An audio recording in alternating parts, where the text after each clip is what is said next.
ಈಗಾಗಲೇ ಮಾಡಬೇಕಾಗಿತ್ತು, ಕರೆ ಚುನಾವಣೆ ಅದು ಬರೋದ್ರಿಂದ ಇವತ್ತು ಬಹಳಷ್ಟು ಮುಂದೆ ಹೋಯ್ತು.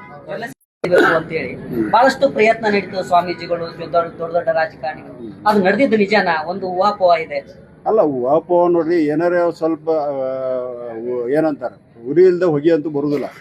ಬಂದಿರ್ಬೋದು ಆದ್ರೆ ನಾವು ಗಟ್ಟಿಯಾಗಿ ಎಲ್ಲರೂ ಸೇರಿ ನಿಂತ್ಕೊಂಡಿದ್ದೆವು. ಇವತ್ತು ಜಾರಕಿಹೊಳಿ ಕುಟುಂಬ ಇರ್ಬೋದು, ಮಾದೇಶ್ ದೊಡ್ಡವರಿಗೂ, ಅರವಿಂದ್ ಪಾಟೀಲ್ ಇರ್ಬೋದು, ಅಥವಾ ಕುಲಗುಡೆ ಇರ್ಬೋದು, ಇನ್ನೊಂದು ತನಕ ಎಲ್ಲ ನಿರ್ದೇಶಕರು ಕೂಡ ನಾವು ಚುನಾವಣೆಯಲ್ಲಿ ಏನು ಭಾಷಣ ಜಾರಕಿಹೊಳಿ ಒಂದು 6 ತಿಂಗಳಾಯ್ತು ಅವರು ಒಂದು ಇದರ ಕಷ್ಟಪಟ್ಟಿದ್ರು, ಅದಕ್ಕೆ ಎಲ್ಲರೂ ಕೂಡ ಬದ್ರಿದ್ದೇವೆ. ನಾವು ಆ ಪ್ರಕಾರವಾಗಿ ಕೊನೆಯವರೆಗೆ ನಾವು ಎಲ್ಲರೂ ಬದ್ಧರಾಗಿರ್ತೀವಿ. ಸರ್, ಈಗ DCC ಬ್ಯಾಂಕ್ ಅಂದ್ರೆ ರೈತರ ಬ್ಯಾಂಕು, ಸೊಸೈಟಿ ಬ್ಯಾಂಕ್ ಅನ್ನುವಂಥದ್ದು ಒಂದು ಇದಿದೆ, ಒಂದು ಲಿಮಿಟೆಡ್ ಇದೆ.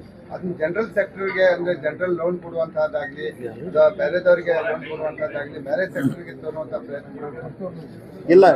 ಇದನ್ನ ತಪ್ಪು ಕಲ್ಪನೆ ಮಾಡ್ತಾ ಇದ್ದೀವಿ ನಾವು. ಇದರಲ್ಲಿ ಕಂಪಲ್ಷನ್ ನಾವು ಏನು ಫ್ಯಾಕ್ಸ್ ಸೊಸೈಟಿಗೆ ರೈತರಿಗೆ ಕೊಡಬೇಕಾದ ಭಾಗವನ್ನು ಕೊಡ್ತಿರ್ತೀವಿ.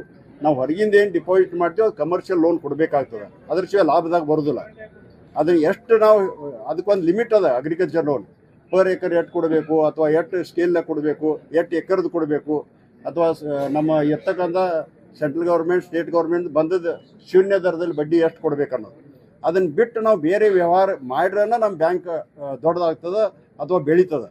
ಅದ್ರದ್ದು ಇದು ಸಿಗ್ತದೆ. ಯಾಕಂದ್ರೆ ಸರ್ಕಾರದಿಂದ ಒಮ್ಮೆ ಬರ್ಲಿಕ್ಕಂದ್ರೆ ನಮಗೆ ಬಡ್ಡಿ ಸಬ್ಸಿಡಿ ಬರಲಿಲ್ಲ ಅಂದ್ರೆ ಲಾಸ್ನಾಗ ಹೋಗಿಬಿಡ್ತದೆ. ಅವಾಗ ನಾವು ಕಾಂಪೆನ್ಸೇಟ್ ಮಾಡಬೇಕಾದ್ರೆ ಕಮರ್ಷಿಯಲ್ ಬ್ಯಾಂಕ್ ಥರ ಕಾಂಪೀಟ್ ಮಾಡಬೇಕಾದ್ರೆ ಇವತ್ತು ನ್ಯಾಷನಲೈಸ್ ಇರ್ಬೋದು, ಮಲ್ಟಿನ್ಯಾಷನಲ್ ಇರ್ಬೋದು, ಇನ್ನುಳಿದ ಕೋಆಪರೇಟಿವ್ ಬ್ಯಾಂಕ್ಗಳಿದಾವೆ. ಅವ್ರ ಜೊತೆ ಕಾಂಪೀಟ್ ಮಾಡಬೇಕಾದ್ರೆ ನಾವು ಕಮರ್ಷಿಯಲ್ ವ್ಯವಹಾರವನ್ನು ಮಾಡಲೇಬೇಕಾಗ್ತದೆ.